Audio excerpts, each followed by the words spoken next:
ሰዎች ስለማንነትሽ ለመወሰን የሚፈጅባቸው 1 ሰከንድ ብቻ ነው። ፊትሽና ቫይብሽ አንቺ ምንም ሳትናገሪ ሰዎች እንዲፈርዱብሽ ያደርጋሉ። አልፎ ተርፎም ያንቺ ያልሆነ ማንነት ሊሰጡሽ ይችላሉ። ስለዚህ ግሎ አፕ ማድረግ ወይንም ውበትን መጠበቅ ለሌሎች ለምታሳዩ ነገር ብቻ ሳይሆን ለአንቺ የሚጠቅምሽ ትልቅ ስትራቴጂ ነው። ይህንን ቪዲዮ በመጠቀም በ10 እጥፍ ፈጣን በሆነ መንገድ ማራኪነትሽን የምትጨምሪባቸውን 6 ሳይንሳዊ ዘዴዎች አሳይሻለሁ። ነገር ግን ተጠንቀቂ። ከነዚህ ውስጥ አንዱን እንኳን ዘለሽ ብታሳልፊ የቪዲዮ ሙሉ ጥቅም ታጫዋለሽ። ምክንያቱም እያንዳንዱ ነጥብ አንዱ ከሌላኛው ጋር የተሳሰረ ነው። ይህ ቪዲዮ እስከሚያልቅ ድረስ እነዚህ ሚስጥሮች በአግባቡ ከተገነዘብሽ በሄድሽበት ሁሉ የሁሉም ሰው አይን ባንቺ ላይ ብቻ እንዲያርፍ ማድረግ ትችያለሽ። ዘዴ 1 ማራኪ አቋም ለማግኘት የግድ ጅም መሄድ አይጠበቅብሽም። አንገትሽን ደፍተሽና ትከሻሽን ሰብስበሽ የምትሄጂ ከሆነ የቱንም ያህል ውድ ልብስ ብትለብሺ ውበትሽ አይታይም። ይህንን ለመቀየር ግን የ30 ሰከንድ ስራ ብቻ ነው የሚጠበቅብሽ። ብዙዎች ማራኪ አቋም ወይም ሞዴል የሚመስል ቁመና ለማግኘት የግድ ጂም መሄድ ወይም ለአመታት ስፖርት መስራት ያለባቸው ይመስላችኋል። እውነታው ግን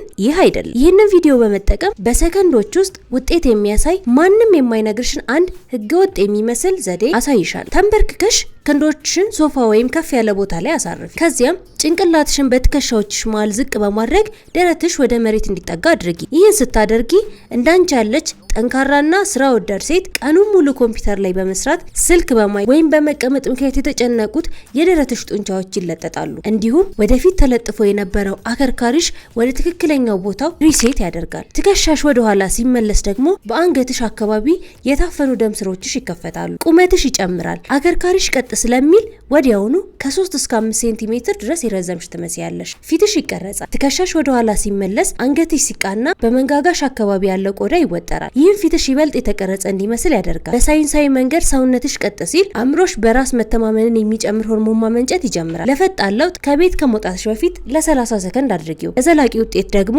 በቀን 2 ጊዜ መደጋገምሽን አትርሽ። ዘዴ 2 የቀዝቃዛ ኪያር ሚስጥር። አንደኛው ዘዴ አቋምሽን ካስተካከለ፣ ሁለተኛው ዘዴ ደግሞ ፊትሽ ላይ የሚታይ አስደናቂ ለውጥ ያመጣል። ብዙዎቻችን ጠዋት ስንነሳ ፊታችን የማበጥና የድካም ስሜት ይታይበታል። ይህ ደግሞ የቱንም ያህል ውድ ሜካፕ ብትጠቀሚ ፌስ ካርድሽ እንዳይጎላ ያደርገዋል። ይህን ቪዲዮ በመጠቀም በትንሽ ሳንቲሞች ብቻ ፊትሽን የሞዴል ፊት የምታደርጊበትን ዘዴ ያሳይሻለሁ። አንድ ኪያር ለ2 ቁረጭና ለጥቂት ሰዓታት ማቀዝቀዣ ውስጥ አቆየው። በየቀኑ ጠዋት ፊትሽን በቀዝቃዛ ውሃ ከታጠብሽ በኋላ የቀዘቀዘውን በመንጋጋሽ በአይንሽ ስርና በጉንጮችሽ ላይ ወደ ላይ ያደረግሽ ለ5 ደቂቃ ማሸት። ይህን የቀዘቀዘ ኪያር ፊትሽ ላይ ማሸት በጀመርሽ በ20 ሰከንድ ውስጥ ቆዳሽ ላይ አስደናቂ ለውጥ መታየት ይጀምራል። የዱባው ቅዝቃዜ ቆዳሽን ሲነካው የደም ስሮችሽ እንዲኮማተሩ ያደርጋል። ይህ ደግሞ የላላውን ቆዳሽን ወዲያውኑ ይወጥረዋል። ፊትሽ ልክ ፌስ ሊፍት እንደተደረገለት ሁሉ ወደ ላይ ከፍ ያለና ጥርት ያለ እንዲሆን ያደርገዋል። የተከፈቱ የፊት ቀዳዳዎች ፊትሽ ሻካራ እንዲመስል ያደርጋሉ። ኪያሩ ግን እነዚህን ቀዳዳዎች በማጥበብ ቆዳሽ እንደ ፊልተር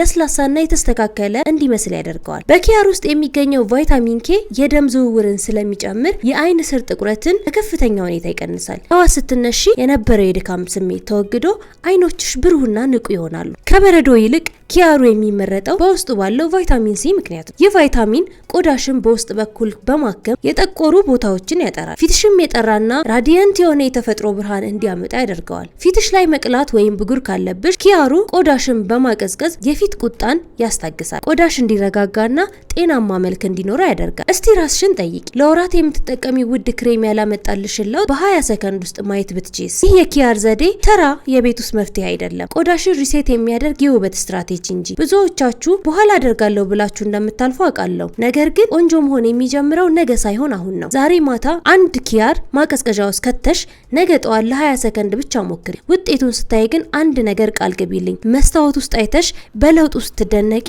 ተመልሰሽ መተሽ ኮመንት ላይ ሰራልኝ ብሎ መጻፍ እንዳትረሺ። ምክንያቱም ይህ ዘዴ እንደማይከሽፍ እርግጠኛ ነኝ። ታዲያ ለውጡን ለመጀመር ዝግጁ ነሽ ወይስ በድሮ የደከመ ፊትሽ መቀጠል ትመርጫለሽ?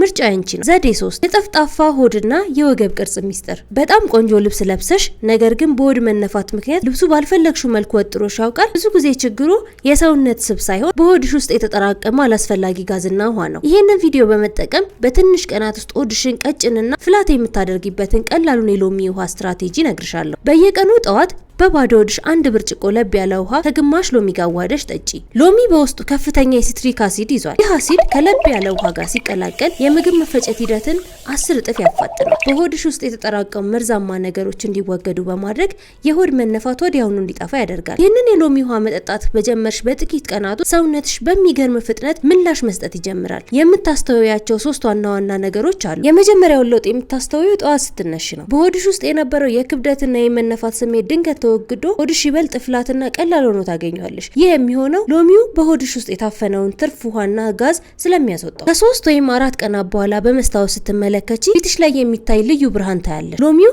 ጉበትሽን በማጽዳት ደምሽን ስለሚያጠራው ፊትሽ ላይ የሚታዩት የድካም ምልክቶች ጠፍተው ቆዳሽ ጥራት ያለው ይሆናል። በድንገት የሚመጣብሽን ጣፋጭ የመመኘት ወይም የመክሰስ ፍላጎት እንደቀነሰ ታስተውያለሽ። ሎሚው በደምሽ ውስጥ ያለውን ስኳር ስለሚያስተካክል ቀኑን ሙሉ ሳትዝይና ሳትራቢ ንቁ እንድትሆኚ ያደርግሻል። ንግስቴ፣ ለውጥ ሲጀምር ሰውነትሽን አመሰግነዋለሁ እያልሽ እንደሆነ ወቂ። ይህንን ቀላል ዘዴ ለ3 ቀናት ብቻ ሞክር። በወገብሽ ቀጥነትና በቆዳሽ ጥራት ላይ የሚመጣው ድንገተኛ ለውጥ ራስሽን እንድትወጂ ያደርግሻል። ዘዴ 4 ለሰዓታት የሚቆይና ማራኪ የሚያደርግ የሽቶ አጠቃቀም ሚስጥር። ሽቶ ተቀብተሽ ከቤት ከወጣሽ ከ10 ደቂቃ በኋላ ሽታው ጠፍቶብሽ ያውቃል? ብዙ ጊዜ ችግሩ የሽቶው ጥራት ሳይሆን የአቀባቢ ዘዴ ነው። ይህን ቪዲዮ በመጠቀም ወደ የትኛውም ክፍል ስትገቢ ሽታሽ ቀድሞ እንዲገባ፣ ከወጣሽም በኋላ ጠረንሽ እዛው እንዲቀር የሚያደርገውን ህገወጥ የሚመስል ቀላል ዘዴ ያሳይሻለሁ። ሽቶሽን ከመቀባትሽ በፊት ሽቶ በሚያርፍባቸው የሰውነትሽ ክፍሎች ላይ ጥቂት ቫዝሊን ወይም ሽታ የሌለው ቅባት ተቀቢ። ከዚያም ሽቶሽን በዛ ላይ እርጩ። ሽቶ አልኮል ስላለው ደረቅ ቆዳ ላይ ሲረጭ ወዲያውኑ ይበናል።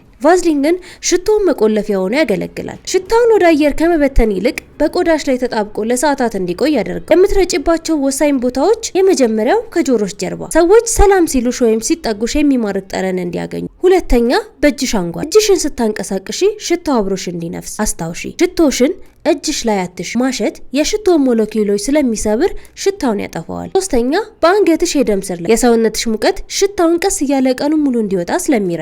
ንግስቴ፣ ሽታሽ ትውስታ ነው። አንድ ነገር ሁልጊዜ እንዲታወስሽ እፈልጋለሁ። ሽታሽ ትውስታ ነው። ሰዎች ያንቺን መልክ ሊረሱት ይችላሉ፣ የለበሽውን ልብስ ላያስታውሱት ይችላሉ። ነገር ግን ትተሽው የሄድሽው ማራኪ ጠረን ግን መቼም አይረሱት። አንዲት ሴት ስታልፍ ከኋላዋ የሚቀረው ያ ደስ የሚል መዓዛ ስለ ማንነቷና ስለ ንጽህናዋ ያለምንም ንግግር ይተርካል። በቫዝሊን የታገዘው የሽቶ አጠቃቀም ዘዴሽ ሰዎች ከሄድሽ በኋላም እንኳን አንቺን እንዲያስቡሽ ያደርጋል። መዓዛሽ እንደ ፊርማሽ ነው። ስለዚህ ወደ የትኛውን ቦታ ስትገቢ ሰዎች በውበትሽ ብቻ ሳይሆን ትተሽው በምትሄጂው የማይረሳ ትውስታ እንዲያስታውሱሽ አድርጊ። ይህን ዘዴ ነገውኑ ሞክሪውን። ሰዎች የሚሰጡሽ ምላሽ፣ ምክንያቱም አንቺ ዝም ስትይ ጠረንሽ ይናገራል። 5ኛ የቅንድብ ሚስጥር በሳሙና። ውዴ፣ አይብሮ ሊፍት ወይም የቀዶ ጥገና ህክምና ሳያስፈልግሽ ፊትሽን በሰከንዶች ውስጥ ወደ ላይ ከፍ ያለ እና ንቁ እንዲመስል ማድረግ እንደምትችይ ብነግርሽ፣ ይህን ቪዲዮ በመጠቀም የሞዴሎች ትልቁ ሚስጥር የሆነው የሶብሮ ዘዴ ያሳይሻለሁ። ቅንድብሽ ወደታች ዝቅ ያለ ከሆነ ፊትሽ የደከመና ያረጀ ይመስላል። ቅንድብሽን ወደ ላይ ብረሽ ስታደርጊው ግን አይኖችሽ ይከፈታሉ፣ የፊትሽ አጥንት ይጎላል እና ሙሉ ፊትሽ የታደሰ ይመስላል። አንድ ንጹህ የቅንድብ ብሩሽ ሰጂና በትንሽ ውሃ ወይም ሴቲንግ ስፕሬይ አርጥቢ። ከዚያም ግልጽ በሆነ ሳሙና ላይ ቀስ አድርገሽ ካሸሹ በኋላ ቅንድብሽን ወደ ላይና ወደ ጎን አበጥሪው። ሳሙና እንደ ጠንካራ ጄል ሆኖ ያገለግል። ነገር ግን ከጄል የሚለየው ቅንድብሽን ቀኑን ሙሉ ሳይንቀሳቀስ ሎክ አድርጎ ስለሚይዘው ነው። ይህ ዘዴ ቅንድብሽ ወፍራም፣ ተፈጥሯዊና ፕሮፌሽናሊ የተሰራ እንዲመስል ያደርገዋል። ቅንድብሽ ወደ ላይ ሲነሳ አይኖችሽ ትልቅና ንቁ ሆነው ይታያሉ። ያለምንም ሜካፕ ፊትሽ ወደ ላይ ፑል የተደረገ ወይም ሊፍትድ የሆነ መልክ ይኖረዋል። ብዙ ሜካፕ ሳይኖርሽ ክሊንገር ሉክ እንዲኖርሽ ይረዳሻል። የኔ ቆንጆ፣ ይህ ዘዴ ፊትሽ በቅጽበት ይቀይረዋል። አንዴ ከሞከርሽው በኋላ ያለሱ መኖር አትችይም፣ ምክንያቱም ያንቺ ፌስ ካርድ ይበልጥ ጎልቶ እንዲታይ ያደርጋል። ትልቁ ሚስጥር ደግሞ ይሄ ነው። ይህን ዘዴ ለመጠቀም የግድ ሜካፕ መቀባት የለብሽም። እንዲያውም በጣም ማራኪ የሚሆነው በተፈጥሮ ፊትሽ ላይ ስታደርጊው ነው። ቅንድብሽን በዚህ መልኩ ወደ ላይ ሊፍት ስታደርጊው ሰዎች የሚመለከቱት በራስ መተማመን የተሞላባትና ንቁ የሆነ ፊት ምን እንደቀየረሽ በትክክል ላያውቁ ይችላሉ። ሜካፕ ተቀብታለች ቢሉ ሜካፕ የለሽ፣ እንቅልፍ አታለች ቢሉ ፊትሽ በጣም ንቁ ነው። ያ የሚፈጠረው ለውጥ ሚስጥራዊ ለውጥ ነው። ሰዎች ዛሬ የሆነ የተለየ ውበት አለሽ ይሉሻል እንጂ የቅንድብሽ መነሳት መሆኑን በቀላሉ አይረዱትም። ይህ ደግሞ ያለምንም ድካምና ያለምንም ወጪ ፊትሽን ፕሪሚየም የሚያደርግ ዘዴ ነው። በራስ መተማመንሽ የሚጨምረው መስታወት ውስጥ ስታይ ራስሽን ስለምትወጁ ነው። ያ ደግሞ በዙሪያሽ ላሉ ሰዎች ሁሉ ይጋባል። ዘዴ 6 ትልቁ የውበት ሚስጥር ኢነርጂሽ። እስካሁን ያየናቸው 5 ዘዴዎች ውጫዊ ገጽታሽን ይቀይሩ ይሆናል። ነገር ግን ይህ 6ኛው ዘዴ ካልታከለበት ውበትሽ ሙሉ አይሆንም። ምክንያቱም እውነታው ይኸውልሽ፣ የውስጥ ጉልበትሽ ወይም ኢነርጂሽ እውነተኛ የፊትሽ ብርሃን ነው። በጣም ቆንጆ ሆና ነገር ግን ግን በውስጧ ንዴት፣ ቅናት ወይም በጭንቀት የተሞላ ሴት አይተሽ ታውቂያለሽ? ፊቷ ላይ ያለው ሜካፕ ውበቷን ሊደብቅላት አይችልም። በአንጻሩ ደግሞ የውስጥ ሰላምና ደስታ ያላት ሴት ሜካፕ ባትቀባ እንኳን ፊቷ ላይ የሚታይ ልዩ ግሎ አለ። ይህ በሳይንሳዊ መንገድ ደስተኛ ስትሆኚ እና በራስሽ ስትተማመኚ ሰውነትሽ ኢንዶርፊንስ እና ሴሮቶኒን የተባሉ ሆርሞኖችን ያመነጫል። እነዚህ ሆርሞኖች የደም ዝውውርሽን በማፋጠን ፊትሽ ላይ ተፈጥሯዊ መቅላት እና ብርሃን እንዲኖር ያደርጋሉ። ሰዎች ወደ አንቺ የሚሳቡት በመልክሽ ብቻ ሳይሆን በሚሰማቸው ደስ የሚል መንፈስ ነው። ይህ ብርሃን በታጠብሽው ቁጥር የሚጠፋ ሳይሆን ከእድሜ ጋር ይበልጥ እያበራ የሚሄድ ውበት ነው። ውስጣዊ ሰላም ሲኖርሽ የፊትሽ ጡንቻዎች ይዝናናሉ። ይህም ፊትሽ ይበልጥ ወጣትና ማራኪ እንዲመስል ያደርገዋል። ንግስቴ፣ የመጨረሻውና ትልቁ ሚስጥር ይኸውልሽ። ዓለም አንቺን እንደሽ የምትፈልጊው ራስሽን በምታይበት መነጽር ነው። አንቺ ራስሽን እንደ ውድና እንደ ማራኪ ሴት ካላየሽ የቱንም ያህል ዘዴዎችን ብትጠቀሚ ያ ተፈላጊው ብርሃን አይኖርሽ። ውበት ስሜት ነው። ጠዋት መስታወት ፊት ስትቆሚ በጉድለቶችሽ ላይ ከማተኮር ይልቅ ባሉሽ ልዩ ስጦታዎች ላይ አተኩር። ቆንጆ መሆን እንደሚገባሽ በሙሉ ልብ መኝ። ያኔ አረማመድሽ ይቀየራል፣ አነጋገርሽ ይስተካከላል፣ አይኖችሽም ማራኪ ብርሃን ያፈነጥቃሉ። አስታውሺ፣ እነዚህ 6 ዘዴዎች አንቺን ለመቀየር ሳይሆን ቀድሞውኑ በውስጥሽ ያለውን ውበት ጎልቶ እንዲወጣ ለማገዝ ብቻ ነው። ዓለም ያንቺን ብርሃን ለመመልከት ዝግጁ ነው። ታዲያ አንቺ ያንን ብርሃን ለማሳየት ዝግጁ ነሽ? አንቺ ቆንጆ ነሽ። እናም ደግሞ ቆንጆ ሆኖ መታየት መብትሽ ነው ንግስቴ። በመጨረሻም ይሄን ወቂ፣ ውበት ማለት ፍጹም መሆን ማለት አይደለም። ውበት ማለት ራስሽ ባለሽበት ማንነት ተቀብለሽ ስታገብሩ የሚመጣ ቫይብ ነው። እነዚህ 6 ዘዴዎች መሳሪያዎችሽ ናቸው፣ ግን ትልቁን ለውጥ የሚያመጣው አንቺ በራስሽ ላይ የምታሳየው እምነት ነው። ዛሬ አንድ እርምጃ ተጓዢ። ያንን ኪያር ማቀዝቀዣ ውስጥ ከተቺ፣ ያንን የሎሚ ውሃ አዘጋጅ፣ ወገብሽን ቀጥ አድርገሽ ተራመጂ። ዓለም አንቺን ለማየት ዝግጁ ናት። አንቺስ ያንን ብርሃንሽን ለማሳየት ዝግጁ ነሽ? ራስሽን ወደጂ፣ ውበትሽን ተንከባከቢ። ይህ ቪዲዮ ከጠቀመሽ እንዳንቺ ለውጥ ለሚፈልጉ ጓደኞችሽ ሼር አድርጊ። ለተጨማሪ ሚስጥሮች ሰብስክራይብ ማድረጉን አትርሺ። በቀጣይ ቪዲዮ እስከምንገናኝ ውበትሽ ያብራ።